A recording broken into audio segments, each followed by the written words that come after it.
इसी मेरे सेनापति का मुझे खबर मिलता है कि हस्तिनापुर राज्य में दुश्मनों ने हमला कर दिया है।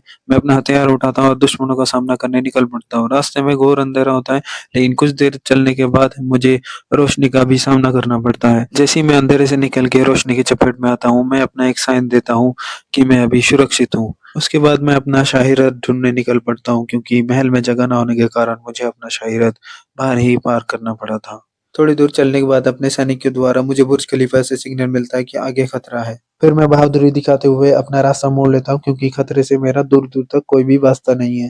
जैसे ही मुझे पता चलता है कि मेरा शाही रथ मेरा सेनापति पहले ही लेके निकल चुका है, मैं जैसे-तैसे कुछ मुद्राएँ इकट्ठा करके एक अपना भाड़े का ऑटो लेके अपनी मंजिल की ओर निकल पड़ता हूँ। जैसे ही मुझे पता चलता है कि दुश्मनों ने मुझे चारों ओर से घेर लिया है, तो मजबूरन मुझे इन जादुई सीढ़ियों का सहारा लेना पड़ता है।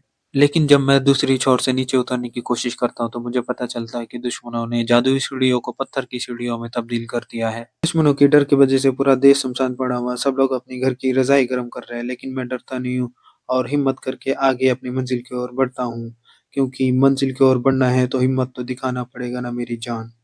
अपने मेरठ राज्य के बस में बैठने के बाद मैं अपने समय यंत्र में समय देखता हूँ और आगे का सफ़र तय करता हूँ। यहाँ तक पहुँचने में मैं बहुत थक जाता हूँ, तो सोचता हूँ थोड़ा आराम कर लेता हूँ, आगे और भी दुश्मनों का सामना करना पड़ सकता है।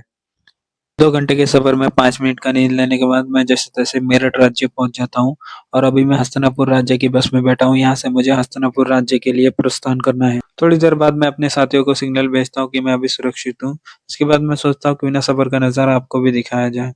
फिर मेरी उँगलियाँ बोलती हैं, आप पीछे-पीछे सफ़र का नज़ारा देखो, मैं आगे-आगे चलती हूँ। रास्ते में क्या करे तो अकेले-अकेले पेपर सीज़र खेलते-खेलते मैं अपने घर पहुँच जाता हूँ। घर पहुँचते सबसे पहले मैं अपने प्यारे दुश्मन से मिलता हूँ। जैसे मैं अपने प्यारे दुश्मन से मिलता हूँ, दुश्मन अपनी पूरी ताकत से मेरे ऊपर हमला करने की कोशिश करता है। लेकिन मैं हार नहीं मानता और अपनी पूरी ताकत से दुश्मन के साथ अंत तक युद्ध करता हूँ। अंत में दुश्मन दूर जाके थक के बैठ जाता है। फिर मैं दुश्मन को चिढ़ाता हूँ, लेकिन दुश्मन हारने की बेइज़्ज़ती बर्दाश्त नहीं कर पाता है, तो वहाँ से चला जाता है। लेकिन दुश्मन पे कभी भी भरोसा नहीं करना चाहिए, दुश्मन कभी भी लौट के आ सकता है।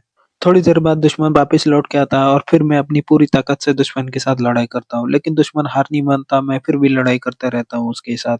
फिर थोड़ी देर बाद दुश्मन हार मान के बैठ जाता है। फिर मैं छुप-छुप के दुश्मनों के महल के अंदर जाने की कोशिश करता हूँ, लेकिन दुश्मन मुझे देख लेते हैं। लेकिन दुश्मन इतना प्यारा गोलू-मोलू सा होता है, फिर मैं दुश्मन को ही देखता रहता हूँ। जैसे ही मैं अपना विशाल रूप अपने दुश्मन को दिखाता हूँ, दुश्मन डर के मारे शांत हो जाता है और मुझे ही देखता रहता है। दुश्मन को हराने के बाद मैं चाय नाश्ता करने चले जाता हूँ। जैसे ही मैं चाय पीता हूँ, मुझे पता चलता है कि चाय में तो चीनी मिली हुई है और इसके साथ मुझे नमकीन का भी सेवन करने के लिए दिया गया है। नहा धो के फ्रेश होके मैं दुश्मन के अगले ठिकाने पता लगाने के लिए पहाड़ की चोटी की ओर बढ़ता हूँ, लेकिन रास्ते में मुझे दुश्मन मिल जाता है और वो मुझे रोकने की पूरी कोशिश करता है, लेकिन मैं उससे डरता नहीं हूँ और उसको हाय बोल के आगे की ओर बढ़ता हूँ।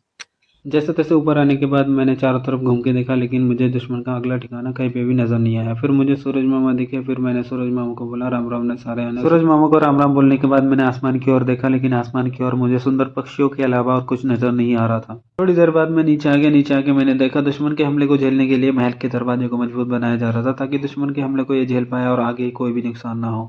ये द्वार इसलिए मजबूत किया जा रहा है क्योंकि दुश्मन के जो जासूस है वो कहीं पे भी घूमते रहते हैं, कहीं से भी निकल आते हैं, जिनका नाम बंदर है। फिर मैं सोचता हूँ कि ना वेल्डिंग का काम सीख लिया जाए, क्योंकि वेल्डिंग के काम में बहुत सारा पैसा है। आगे अगर हस्तिनापुर का जीडीपी नीचे गिरता है तो भविष्य में मैं इससे बहुत सारा पैसा कमा सकता हूँ। जीडीपी के बारे में मैं सोच ही रहा था, लेकिन लाइट चली जाती है, फिर ये वाला प्लान भी कैंसिल करना पड़ता है।